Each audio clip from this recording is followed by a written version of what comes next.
There are comic characters whose origins lay in other media formats and make their adaptation into comic format later on in their development. The Shadow started off in American 1930s pulp crime fiction novels, progressing onto radio.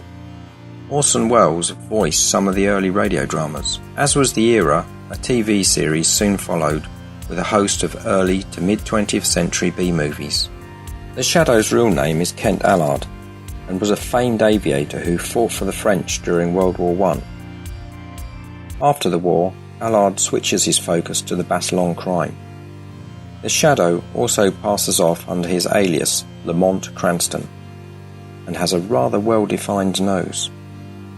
His hero outfit is quite dashing, with a striking black slouch hat, red-lined black cloak, large crimson scarf, and a rather sharp business suit. Weapon of choice is a couple of Colt automatics and a practical yet deadly knowledge of Oriental martial arts. Allard picks up his Shaolin combat skills from the mystical city Shambhala, where he has also acquired the ability of mind control and long life. The Shadow has some very punchy catchphrases like, "Who knows what evil lurks in the heart of men?" The storyline for The Dark Knight, aka Batman, benefited much from The Shadow and has plagiarized and plundered many storyline developments, just with a little bit more theatrical panache.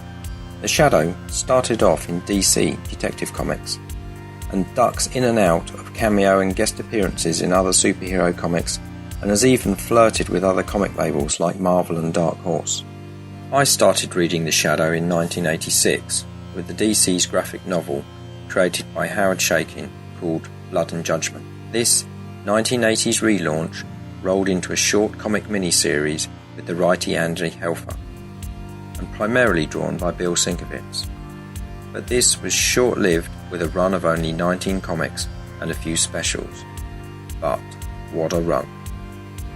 The Shadow does come with a standard love interest, Margot Lane, which is fashionable for the most ardent crime-fighting hero, and complications are caused by his eternal youth, well before Highlander incidentally.